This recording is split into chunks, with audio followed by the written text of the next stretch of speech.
Oi, tudo bem? Se você tem um trabalho e está se sentindo esgotado, sem ânimo, com um estresse que não passa, talvez você esteja com burnout.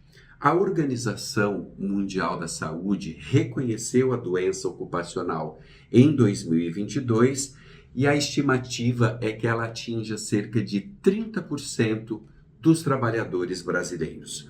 Dando sequência à nossa série sobre saúde mental, eu converso sobre burnout com o psiquiatra Marcelo Cano. Ele fala conosco de Cascavel. Tudo bem, Marcelo? Tudo bem? Como está? Estou bem, obrigado. O que é o burnout? Burnout é um termo que já vem sendo utilizado desde 74 e ele ilustra uma situação de estresse crônica em ambiente de trabalho, um estresse sustentado que faz com que haja uma perda de energia, como se tivesse queimado toda a energia e uma exaustão imensa, direcionada e fundamentada em ambientes de trabalho onde há uma carga de estresse muito grande. Só para frisar então, quais são os sintomas mais evidentes que a pessoa está com burnout? Exaustão emocional é um dos principais, né? Mas quando eu penso em sintomas físicos e psíquicos.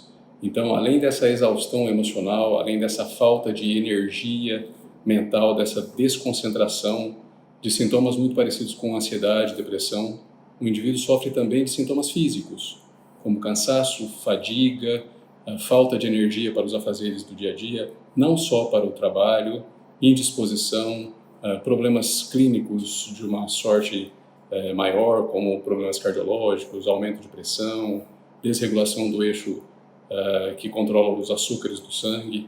Então, é uma série de sintomas que vão compondo esta síndrome. Ele costuma ser confundido com algum outro tipo de transtorno?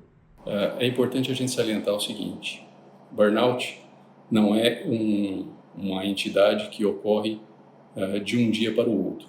Então, ele decorre de um estresse crônico e sustentado. Situações que mantêm o indivíduo sob estresse crônico, geralmente elas predispõem ao aparecimento de outros transtornos psiquiátricos. Então, muitas vezes, as ansiedades que surgem desse estresse crônico sustentado, elas se confundem com transtornos ansiosos. Existem alguns estudos que mostram que há uma sobreposição de transtornos depressivos ao próprio burnout, há uma predisposição aumentada ao uso de substâncias lícitas e ilícitas, né, que são problemas psiquiátricos também, assim como sintomas psicossomáticos, que são aqueles que não têm um correspondente orgânico específico, mas têm uma sintomatologia evidente. Quais os critérios para fazer o diagnóstico? Os critérios para fazer o diagnóstico, eles estão muito atrelados aos sintomas que o indivíduo apresenta. Então, não são critérios específicos. A Organização Mundial de Saúde, na 11ª edição do seu Manual de Saúde Mental, que é a CID, ela já classifica como um problema ocupacional, né? Então, de 2019 para frente, 2022, as atenções já são voltadas, os critérios eles são cada vez mais apurados, porque eles nos permitem identificar esta alteração afetiva, produtiva e de relacionamento mais precocemente. Mas por ser um transtorno que tem uma descrição um tanto quanto jovem, eles não têm critérios específicos que definem o transtorno.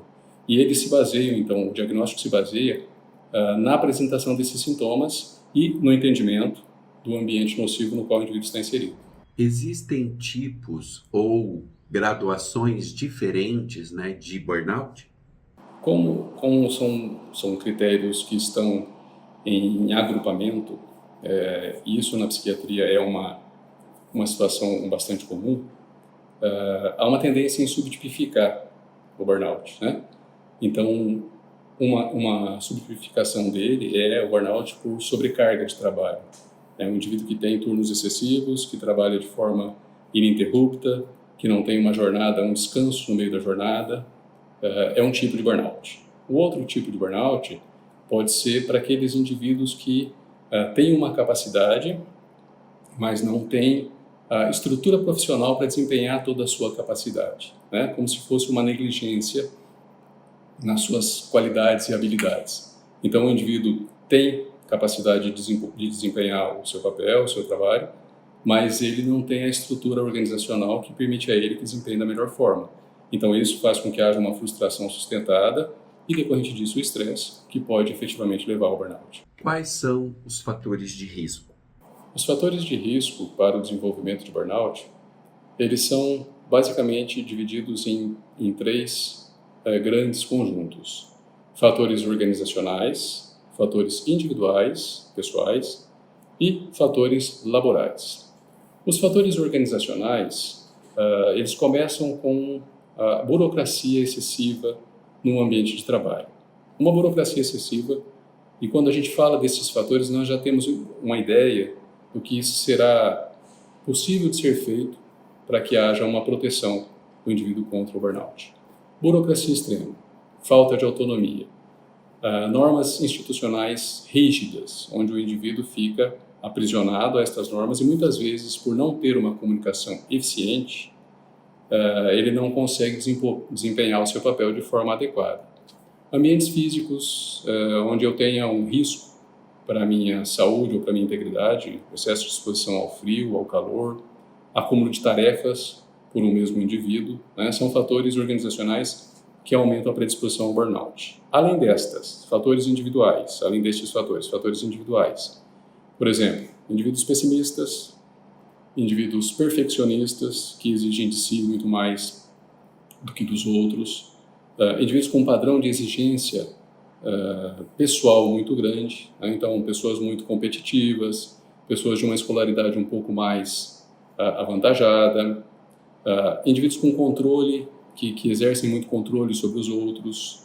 É comum que se observe a presença de burnout mais em indivíduos separados, divorciados, viúvos e solteiros, E no ambiente de trabalho, os fatores laborais, principalmente a sobrecarga de trabalho.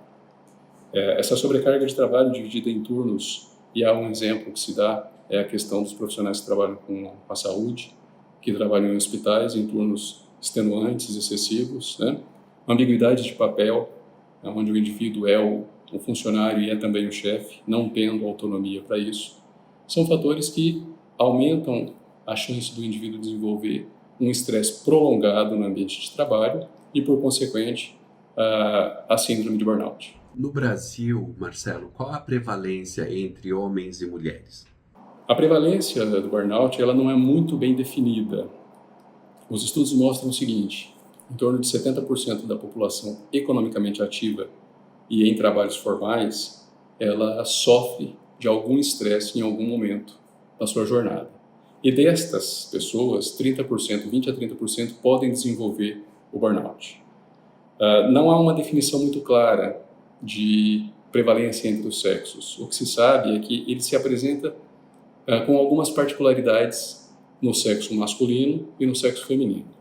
As mulheres, por sua vez, elas apresentam mais exaustão emocional como uma sintomatologia mais evidente. E os homens apresentam mais como se fosse uma desilusão profissional. Então, aquele idealismo ele vai sendo extinguido ao longo da exposição ao estresse crônico de trabalho.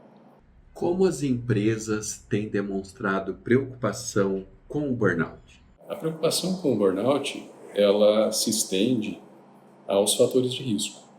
E quando nós falamos de um cuidado preventivo e não curativo, nós estamos sendo mais eficazes em relação à prevenção de uma série de transtornos. Então, flexibilização de turnos, atenção mais cuidadosa à saúde mental do funcionário, redução de burocracia, definição de papéis, hierarquias que sejam hierarquias estabelecidas para que não haja dúvida, rotinas de trabalho adequadas, descanso entre as rotinas de trabalho, ambientes que não sejam ambientes tóxicos, tanto físicos como de relacionamentos. Então, é interessante que haja uma preocupação nesse sentido, porque o dano que se causa quando há a instalação da síndrome de burnout, ele é muito maior do que a prevenção. Então, as empresas deveriam ter esta noção de antecipar problemas para que não haja uma piora no rendimento, uma redução de ganhos, uma rotatividade profissional muito grande, o que implica no produto final. Marcelo, na sua experiência clínica, você já observou casos de burnout em adolescentes, principalmente esses que estão ali próximos à realização do vestibular, que têm uma rotina muito intensa de estudo, de atividade? Existem casos também de sobrecarga e estresse por conta disso? É interessante a gente entender o seguinte: o trabalho ele é visto como uma atividade dirigida a um determinado fim, que seja ele a remuneração por um salário ou a aprovação por uma prova, né? Então, é comum de se observar em adolescentes que estão em rotinas também extenuantes, de trabalho, de exercícios físicos, né, os overtrainings, desenvolverem síndrome de burnout por excesso de cobranças. E quando nós falamos de fatores de risco individuais, eu acabei falando para vocês sobre a questão do perfeccionismo, a questão de pessoas muito determinadas, que exigem muito de si e que muitas vezes acabam não respeitando o tempo para desempenhar determinadas funções. Por exemplo, a questão do estudo, né? O estudo ele é uma atividade contínua. Para uma série de profissões, se não todas, é necessário você se manter atualizado o tempo todo, então você precisa estudar. E para os indivíduos mais jovens que estão começando uma carreira, almejando uma aprovação numa prova ou num concurso, eles acabam se determinando, acabam se embrenhando em rotinas muito intensas e negligenciando padrões de comportamento que são preditivos universais para uma vida saudável, que é a prática de exercício físico, que é uma alimentação saudável, que é a boa relação com os seus pares, em função apenas do estudo, por exemplo. Então é comum de observar, assim, em pacientes mais jovens, a apresentação desta síndrome. Como é o tratamento? O tratamento, ele visa muito a questão sintomatológica. Então, lembrando que o burnout ele é caracterizado por sintomas tanto no corpo, que são somáticos, como os da mente, os psíquicos, eu tenho que propor um tratamento que seja o mais amplo possível. Em algumas situações, é importante que esse indivíduo seja afastado do seu ambiente, pois os ambientes tóxicos sustentados causam estas rotinas extenuantes e, por conseguinte, o desenvolvimento do burnout. Tratamento sintomatológico são tratamentos de transtornos associados, como transtornos depressivos, transtornos ansiosos, transtornos onde há uma falta de atenção, transtornos dolorosos, clínicos de uma maneira geral, se o indivíduo desenvolveu uma complicação gastroenterológica ou uma cardiopatia, uma hipertensão. E aí a sugestão de práticas como atividade física, alimentação adequada, um estreitamento das relações sociais, né? Porque um dos sintomas comuns é o isolamento social também, né? Então a gente tem que entender que esse tratamento ele é um tratamento que visa a melhora do indivíduo como um todo, e não só em específico na sua relação de trabalho. É possível falar em cura ou apenas um controle desses sintomas? É possível falar em cura, sem dúvida. E é o nosso norte, é isso que nós, profissionais de saúde, que tratamos desses indivíduos que padecem desta síndrome, procuramos. Mas a cura, ela vai depender muito de como o indivíduo vai se inserir no tratamento. Lembrando que burnout não é uma síndrome que acontece agudamente. Ela pode ter sintomas agudos, mas ela é o resultado de um processo longo, estressante, extenuante, que vai culminar nesta síndrome. Então, uma parte da cura é o indivíduo entender e se readequar a uma nova realidade, que em algumas situações leva o indivíduo a repensar sobre o trabalho onde ele está, sobre a sua carreira, sobre a sua aspiração futura. Como é possível prevenir e até mesmo evitar o burnout? É uma questão complicada, porque nós falamos de uma estrutura profissional.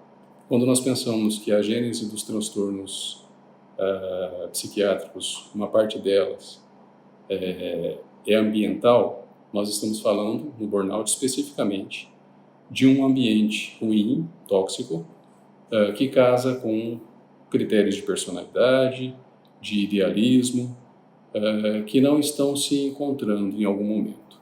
Então, a prevenção do burnout passa pela redução dos efeitos, a redução dos fatores de risco, né? As empresas tinham que ter uma atenção maior direcionada à saúde mental do seu funcionário, né? As pessoas tinham que ter mais autonomia para ter uma hierarquia flexibilizada, onde eles possam contar e não se sentir isolados dentro do próprio ambiente de trabalho.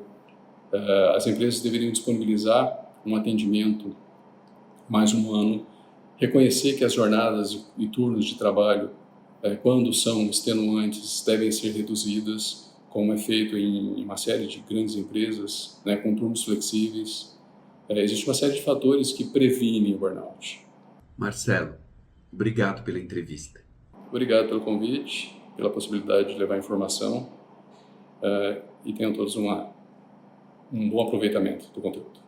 Nos próximos vídeos, vamos continuar falando de outros temas da saúde mental. Obrigado pela atenção e até mais.